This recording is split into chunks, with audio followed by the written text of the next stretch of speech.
Oui, hein? Il y a sûrement beaucoup de personnes qui sont parties pour le long week-end. C'est pas tous les pays du monde, on a des week-ends comme ça avec plein de... C'est presque fini, hein, les fériés pour mai, juin. Il y en a encore un, hein, c'est ça, la semaine prochaine. Et après, c'est bon, hein, il va falloir travailler quand même. Mais vous êtes là parce que vous aimez le Seigneur et vous aimez l'Église et vous voulez entendre la parole du Seigneur. Donc ça, c'est très encourageant pour un pasteur, n'est-ce pas? Quand on sait que les gens veulent entendre la parole du Seigneur. Pour ceux qui sont là pour la première fois, nous méditons depuis le début de l'année dans le livre de Jean. Et en fait, il n'y a pas de consigne, donc on ne suit pas une chronologie, d'ailleurs il n'y en a pas dans le livre de Jean. Et je voudrais revenir au début du livre.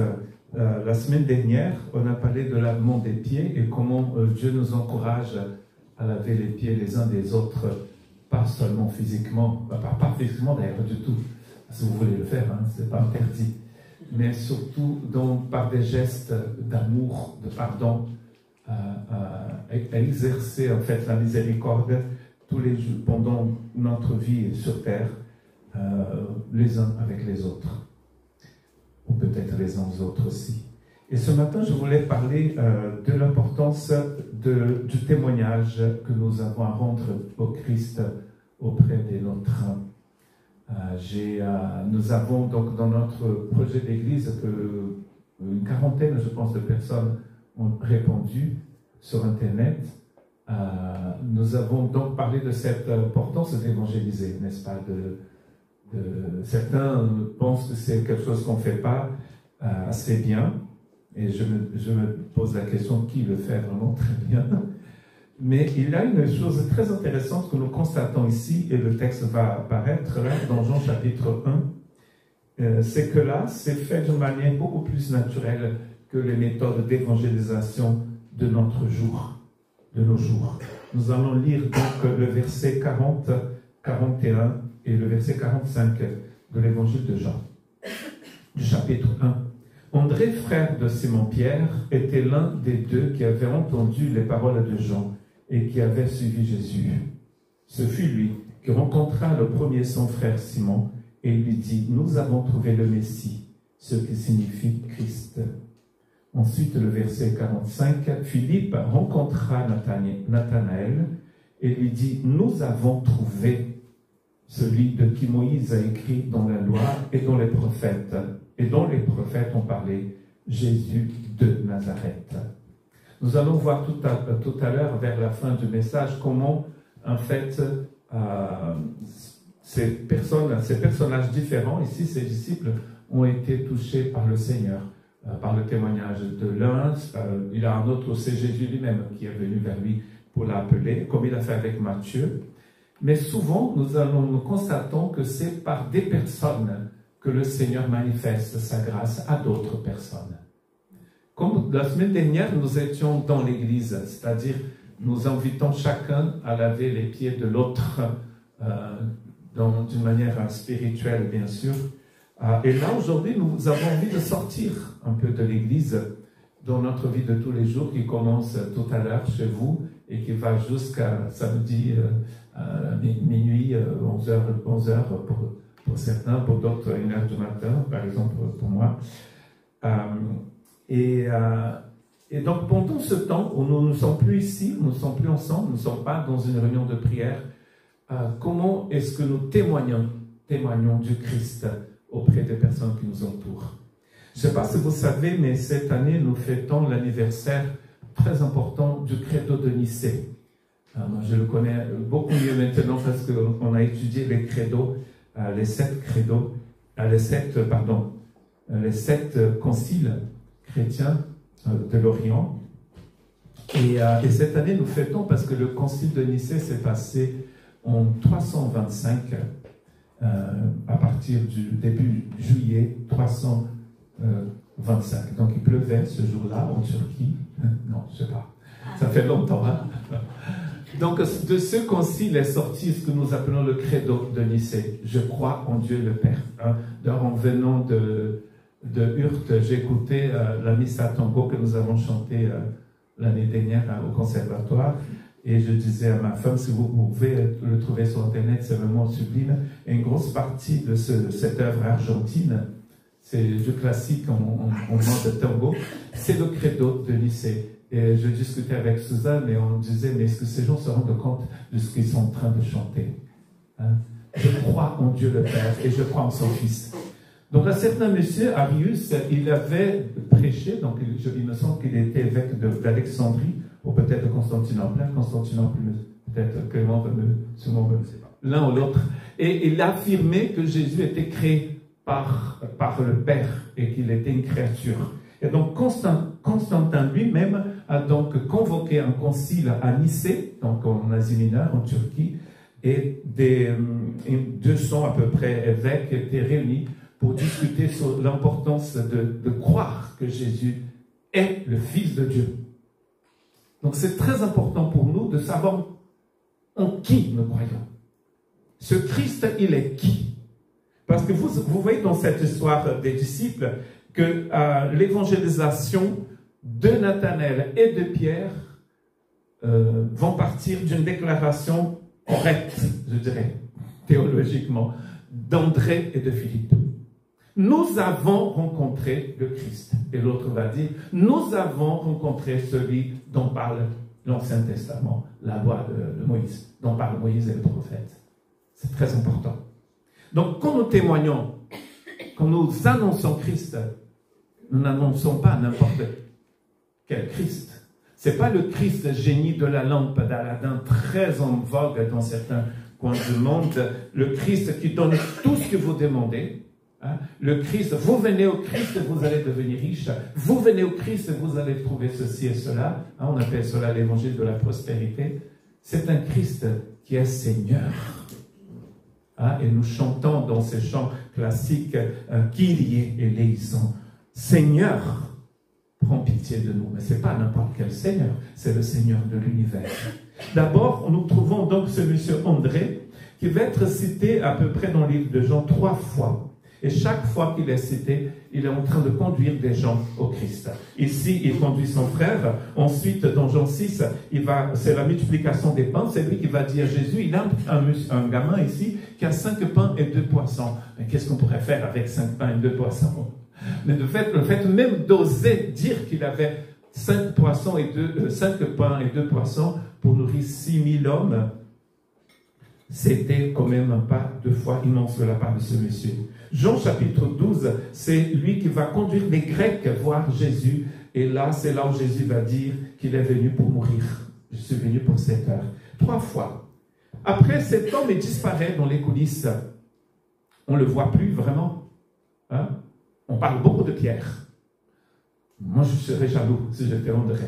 C'est lui qui a évangélisé Pierre, mais lui, il part dans les coulisses.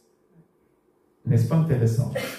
Peut-être Dieu ne vous a pas demandé de devenir Pierre, mais peut-être c'est lui qui va conduire des pierres au Seigneur. J'ai déjà raconté cette histoire, mais quand j'étais étudiant en Belgique pour apprendre la langue française en Belgique, une fois, c'était le paradoxe. On ne voulait pas me donner de visa pour venir en France, donc on m'a envoyé en Belgique. Et donc j'ai participé à la croisade de Billy Graham. Et un jour, j'ai rencontré le monsieur qui portait les valises de Billy Graham quand ils étaient encore à l'université aux États-Unis. Qui connaît ce monsieur qui portait ses valises, qui organisait ses croisades dans une université, dans les églises? Personne ne le connaît. Mais c'est ce monsieur qui restait dans les coulisses pour que Dieu puisse annoncer l'évangile au travers de Billy Graham. Nous sommes peut-être des André. Vous voyez comment Dieu fonctionne? Dieu ne fonctionne pas comme nous. André est le premier. André était un disciple de Jean-Baptiste. Et il va venir, Jean-Baptiste va annoncer à ses disciples, tiens, pour la 2e fois, il dit, voici l'agneau de Dieu qui ôte le péché du monde. Et maintenant, c'est lui. Hein. En quelque sorte, il est en train de dire, c'est lui que vous devez suivre. Jean-Baptiste, c'est une autre personne qui reste aussi dans les coulisses et qui perd même sa tête en restant dans les coulisses. Les coulisses de Jean-Baptiste étaient devenues quand même la prison d'Hérode. Il est là pour montrer à ses disciples Jésus. Et après, il se retire. Et c'est Jésus qui rentre en scène. Donc ce monsieur, André, il va aller vers son frère. Et depuis toujours, nous comprenons que c'est comme cela qui fonctionne la plupart du temps. C'est par des personnes, des disciples, que d'autres personnes vont connaître le Christ. Moi, je peux dire que c'est par ma mère que j'ai connu le Christ. Mais ma mère et ses sœurs ont connu le Christ par leur sœur plus cadette, qui a rencontré le Seigneur quand elle avait 7 ans. C'est notre sœur tante qui s'appelait Maria. C'est elle qui a été touchée par le Seigneur quand elle avait 7 ans. Et ensuite, ses parents, mes grands-parents, ont connu le Seigneur et ils ont commencé un groupe de maisons chez eux.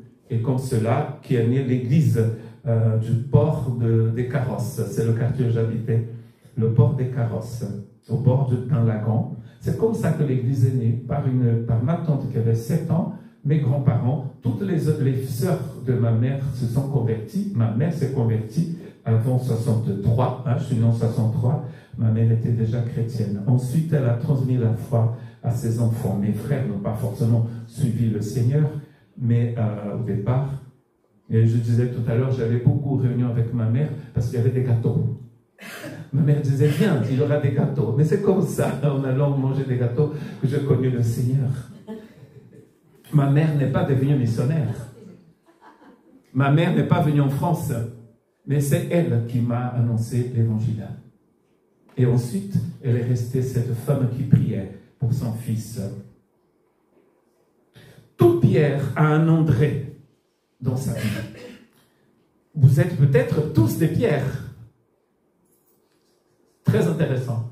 Mais est-ce que c'est important que vous soyez des Andrés ou des Pierres? Aucune importance dans le royaume de Dieu. C'est Dieu qui travaille. Et Dieu sait exactement où mettre les Andrés et mettre les Pierres. Nous avons trouvé le Messie. C'est le message que Jean va annoncer, André va annoncer à son frère. C'est pour ça que je parlais du credo de Nicée. Parce qu'à un moment, il n'y a pas que Nicée, il y a Nicée, Constantinople, Éphèse, tous ces conciles du départ, quand la foi était en train de s'établir en Asie mineure et en Europe. Ces conciles ont été importants pour qu'on puisse revenir au cœur de l'évangile, centré entièrement sur Jésus. Il n'a pas dit, j'ai trouvé un guérisseur, j'ai trouvé un gourou, j'ai trouvé un rabbin. Ça, il avait trouvé. Jésus était un rabbin. Nous avons trouvé le Messie. C'est osé pour un juif de dire ça. Ça fait des siècles qu'ils attendent ce Messie. Et André dit, Pierre, mon frère, je viens de le retrouver. Certains pensent qu'André était très jeune, en fait, à l'époque. Pierre, son frère aîné, était déjà marié. Il ne pouvait pas avoir 30 ans. Pierre, parce que Jésus avait 30 ans. Jésus était le prof. Donc ses disciples étaient des adolescents. Ça. Ils ne peuvent pas être plus vieux que Jésus, sinon ça ne serait pas des disciples. Un disciple, c'est un élève. Donc vous voyez, ces personnes qui sont en train d'évangéliser, ce sont des adolescents. S'ils ne sont pas des adolescents, ils ont peut-être 20 ans. Vous voyez un peu là où je veux en venir? C'est qui la première personne à voir Jésus ressuscité? Une femme qui avait une vie pas très catholique. Vous voyez un peu la grâce? À qui Jésus dit, celui qui vous parle, c'est moi. C'est moi le Messie qui vous parle. À une femme samaritaine. Jacques va mettre Abraham et la prostituée Rahab au même point, même niveau. Tous les deux sont sauvés, sont justifiés par la foi. Qu'il soit le patriarche ou la prostituée. Donc vous voyez, il n'y a pas d'excuse. Ce sont des adolescents, quand même. S'ils ne sont pas adolescents, ils sont très très jeunes. C'est André qui commence à évangéliser et il évangélise son frère. Nous avons trouvé le Messie. Pierre, bien sûr, va avoir une place très importante parmi les disciples du Christ, mais c'est son frère, son petit frère, qui va annoncer le Messie. Ensuite, nous trouvons Philippe dans ce texte. C'est un verset qui n'a pas été projeté, mais c'est là où Jésus va appeler lui-même Philippe. Donc Philippe, André et Pierre venaient du même village, le Bethsaïda. Bethsaïda veut dire village, la maison des pêcheurs qui font la pêche. Très prophétique, vous ne pensez pas? Parce que Jésus va dire à ces hommes, vous serez des pêcheurs d'hommes. Donc Bethsaïda, si vous regardez, elle est à l'embouchure, en fait, là où le Jourdain rentre dans la mer de Galilée. Je ne dis pas de bêtises. Et donc c'est c'est dans un coin, sur la droite, je pense. Ils ont que des ruines maintenant. Et vous voyez que là, Jésus, Dieu a un humour un peu intéressant. Il choisit des gens d'un village qui s'appelle Maison des pêcheurs, ou de la pêche, pour transformer ces hommes en pêcheurs. Donc, n'est-ce pas? Là, ce n'est pas un disciple qui va voir Philippe, c'est Jésus lui-même qui dit à Philippe, suis-moi. C'est un ordre, suis-moi. Il va dire ça à Matthieu aussi. Et tout de suite, Philippe va le suivre. Donc, parfois, Jésus utilise André. D'autres fois, il vient lui-même et dit, suis-moi. Vous connaissez sûrement des témoignages dans certains pays où il a une religion qui est très dure avec les chrétiens, que à ce jour, il les persécute. Il y a des gens qui se réveillent et voient Jésus dans leur chambre. Nous avions un collègue dans le nord de la France qui il dormait. En fait, il était en Allemagne en tant qu'étudiant. Il rentre au bled, il rentre chez lui, et un jour, la porte s'ouvre et il voit un homme qui rentre dans sa porte, dans sa chambre. Et il a su que c'était Jésus. Donc parfois, Jésus ouvre la porte et vient lui-même dire « Suis-moi, Philippe ». Et d'autres fois, il vous envoie, il m'envoie, il nous envoie. Bon, peut-être la méthode la plus simple, c'est que Jésus vienne se révéler lui-même, quoi. Une question peut-être, pourquoi est-ce que Jésus décide parfois de vous envoyer, vous, voir des gens pour leur annoncer l'évangile? Va savoir. Mais dès le départ de l'histoire de Dieu sur terre, on voit que Dieu décide quand même de faire une alliance avec des hommes et des femmes. N'est-ce pas? En toi, il dit à Abraham, et en ta postérité seront bénies toutes les familles de la terre. Il sort son document, et il signe, et il offre son document à Abraham, et il dit, maintenant tu dois signer. Nous avons, je pense que c'était au congrès où quelqu'un parlait des sacrifices. C'était au congrès, quelqu'un parlait des sacrifices à Abraham. Et là, Abraham va tuer plusieurs animaux. Il nous a expliqué que Dieu passe au milieu, comme une flamme de feu, passe au milieu des sacrifices. C'est la signature de Dieu. Dieu est en train de signer. Dieu accepte le sacrifice. Mais la signature d'Abraham, ce sont ses sacrifices. Offre-moi ton fils. Genèse chapitre 22. Et qu'est-ce que Abraham fait? Il offre Isaac à Dieu. Avez-vous fait une alliance avec Dieu? Mais oui, sinon je pense que vous ne seriez pas là. Dieu vous donne sa vie, mais vous aussi, vous devez donner la vôtre au Seigneur. Sinon, ça ne marche pas. Si je me marie, quand je me suis marié avec Suzanne en Angleterre, le vicaire, donc le pasteur, m'a demandé est-ce que tu acceptes cette femme, selon la formule anglicane.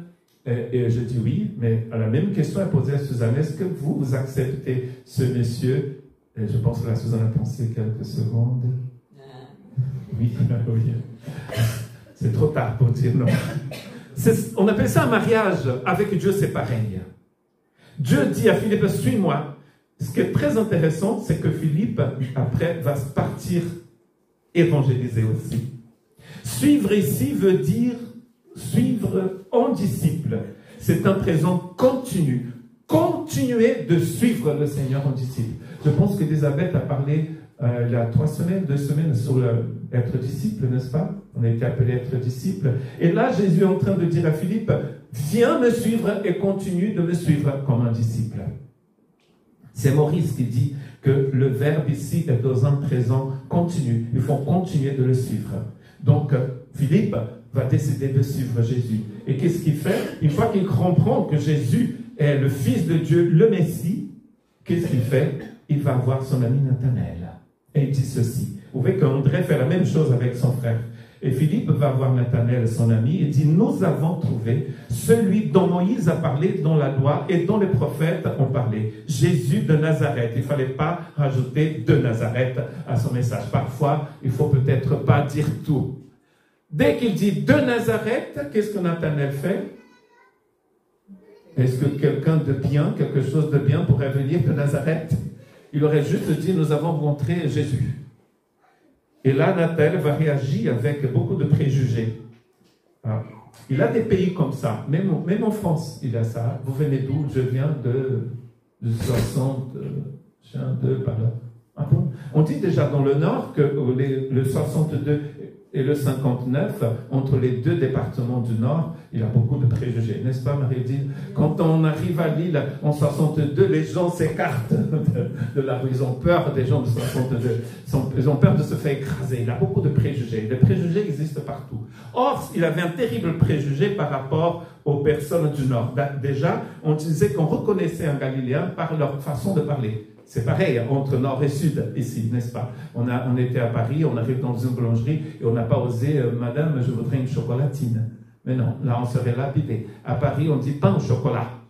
Donc en fait, quand on dit à Nathanaël, alors que Nathanaël, lui aussi, habitait le Nord, habitait la région de Galilée, mais vous voyez que même dans une même région, il a des préjugés par rapport au village d'à côté. Et il dit « mais quelque chose de bien peut-il venir de Nazareth ?»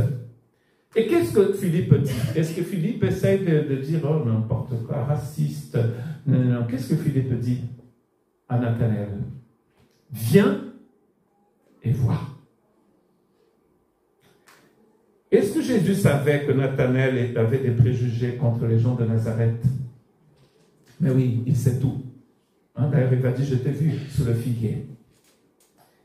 Qu'est-ce que Jésus dit à Nathanaël? Il ne dit pas « mais tu es raciste, toi. » Non, il va trouver quelque chose de bien dans le cœur de Nathanaël.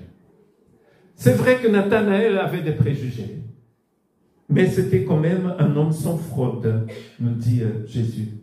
Et Jésus dit, voici un véritable Israélite dans lequel il n'y a pas de fraude. Et je vous rappelle que ce sont des jeunes. Ce sont des jeunes. Jésus n'est pas en train de parler à des gens qui ont plus de 30 ans. Et Jésus dit, cet homme n'a pas de fraude. Et Nathanaël dit, mais d'où est-ce que tu me connais? Et Jésus dit, je t'ai vu. Avant que Philippe ne t'appelle, je t'ai vu sous le figuier. C'est très important quand Jésus dit à Nathanaël, je t'ai vu. Dieu vous voit. Dieu sait où vous habitez. Dieu connaît vos doutes, vos préjugés, nos préjugés. Dieu connaît tout. Et vous voyez que Jésus, quand il pointe du doigt, c'est souvent vers certains religieux. On ne voit pas Jésus dire à Marie de Magdala ou à la femme qui va être lapidée. Jésus dit à la dame, va et ne pêche plus. À la femme samaritaine, il va dire, vous avez eu 5 maris, mais après, il ne commence pas le débat en disant, bonjour madame, vous avez eu 5 maris. Non, qu'est-ce que Jésus dit? Quelle est la première chose que Jésus dit à cette femme? Donne-moi à boire, alors que c'est lui-même qui a créé l'univers. Là, il ne va pas dire à Nathanaël, parce que parfois on est très dur, n'est-ce pas, dans notre façon d'évangéliser. Je connais tes œuvres, on est bien dans ce texte, je connais tes œuvres. Comme Jésus dit à Laodicée, Jésus trouve quelque chose de positif dans la vie de Nathanaël, et ça va toucher le cœur de Nathanaël. Et voici le témoignage de Nathanaël, tu es le Fils de Dieu, le roi d'Israël. Ça, c'est le témoignage. Tu es le Fils de Dieu. Encore une fois, je citais Nicée en 325, parce qu'en 325, ils ont dit non, nous devons déclarer dans toute la chrétienté, Jésus est le Fils de Dieu. Jésus est le Fils de Dieu. C'est croire en Jésus, mais pas n'importe quel Jésus. Son témoignage est très intéressant. Est-ce que vous voyez Nathanaël dans les pages du Nouveau Testament partout? Non plus. On ne le voit pas trop. On pense que Nathanaël c'est Bartholomé, c'est le même nom. On ne le voit pas partout. Mais cet homme est devenu un disciple du Christ. Et avec les autres, ils vont devenir les piliers de l'Église du Seigneur au 1er siècle. Jésus va dire à Nathanaël, tu verras de plus grandes choses. Et c'est la même chose qu'il nous dit ce matin. Vous allez voir de plus grandes choses. Quand j'étais missionnaire en Afrique, j'ai discuté avec un collègue canadien qui m'a dit, en fait, on ne peut pas être plus proche du Seigneur parce que son esprit est déjà en nous. L'esprit de Dieu habite en nous. Mais ce qui nous manque, c'est la connaissance de cela. C'est de savoir que l'Esprit de Dieu habite en moi. C'est ça qui nous manque. Oh Seigneur, je voudrais être plus proche du Seigneur. Et le Seigneur dit, mais tu ne peux pas, je suis déjà en toi. Mais est-ce que vous êtes conscient? Est-ce que je suis conscient de la vraie de la vraie vérité de la vie chrétienne. La vie chrétienne, c'est Christ qui vit en moi. Quand est-ce que Christ vit en moi? Tous les jours. Ça, c'est embêtant.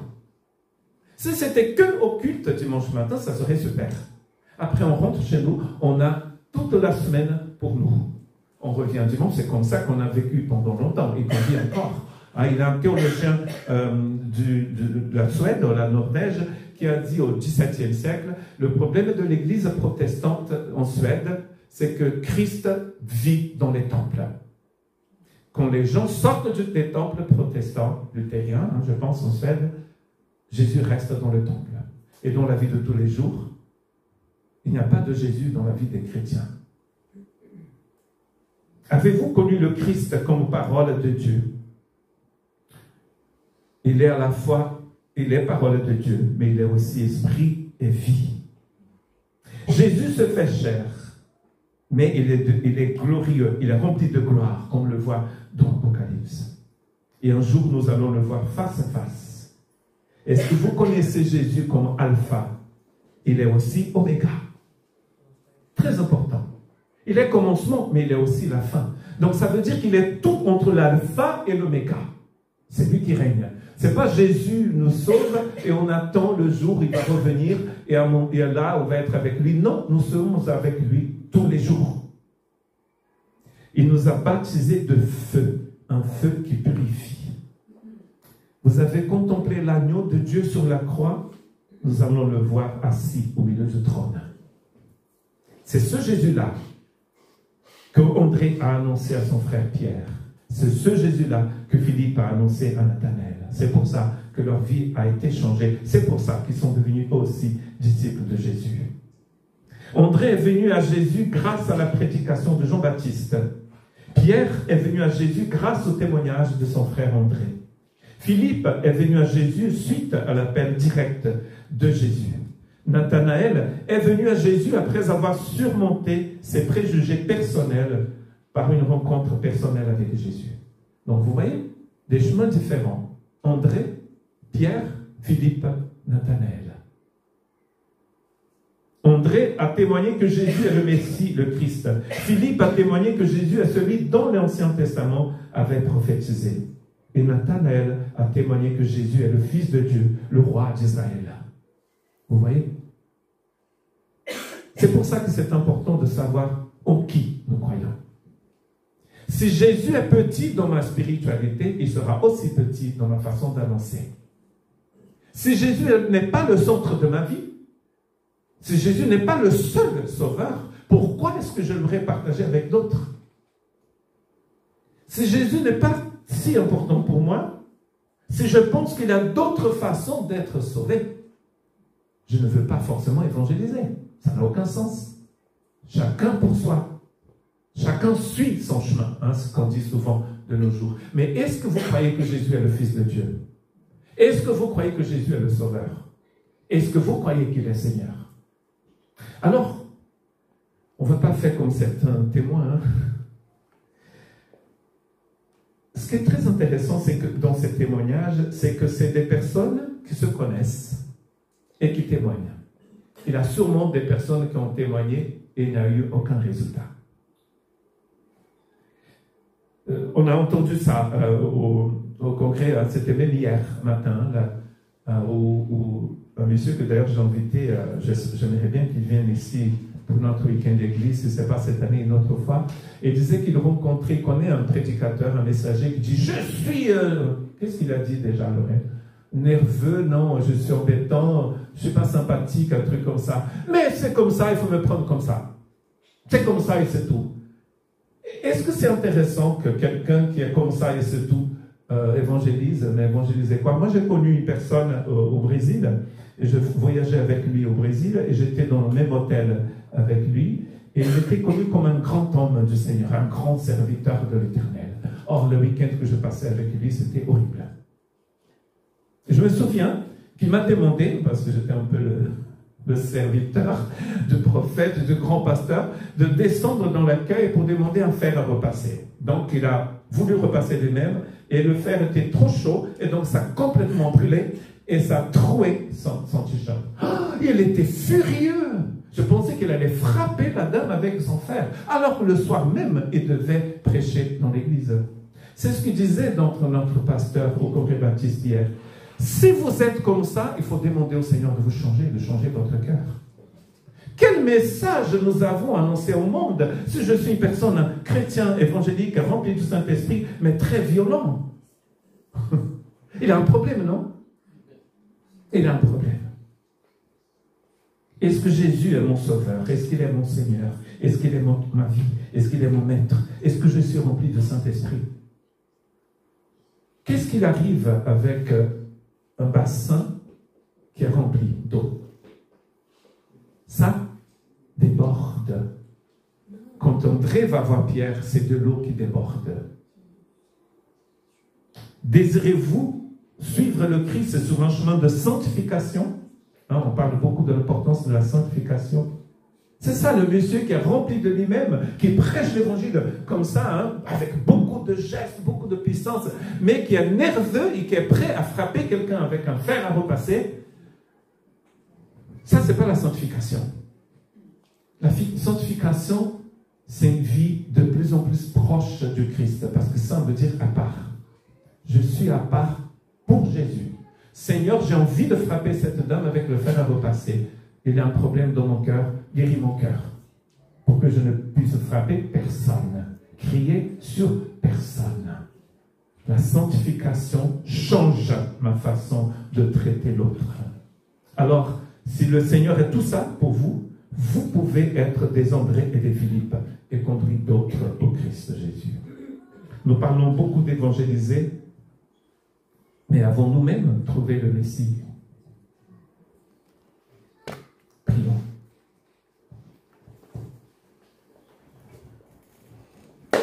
Seigneur, nous ne voulons pas faire des adeptes, mais des disciples du Seigneur.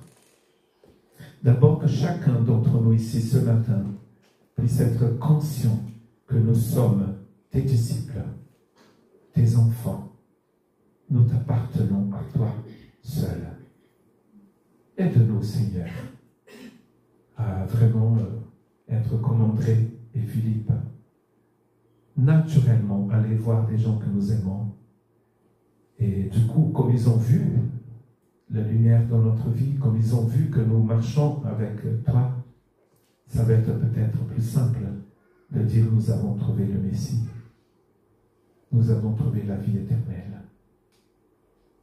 Seigneur, c'est bien écrit que tu es celui qui est, qui était, qui viendra. Il n'y a personne d'autre. Tu occupes toutes les places, dans le temps et dans l'espace. Et comme c'est écrit dans ta parole, toutes choses vont venir vers toi à la fin de toutes choses, à la fin des temps. Car tu es le centre de l'univers. Tu es le centre de notre vie. Que ton Esprit Saint, Seigneur, puisse nous révéler cette vérité. Parfois, notre cœur est dur. Parfois, Seigneur, nous avons du mal parce que la vie est difficile et nous sommes constamment tentés à faire n'importe quoi. Que ton Esprit Saint puisse nous conduire sur un chemin de sanctification. Que nous puissions brûler nos idoles et laisser ton Esprit Saint détruire le pont qui nous relie encore à la chair et au monde pour que nous puissions être des vrais témoins, des vrais disciples du Seigneur là où tu nous as placés. Amen. Amen. Quelques instants de silence pour demander au Seigneur de notre cœur de continuer de nous parler.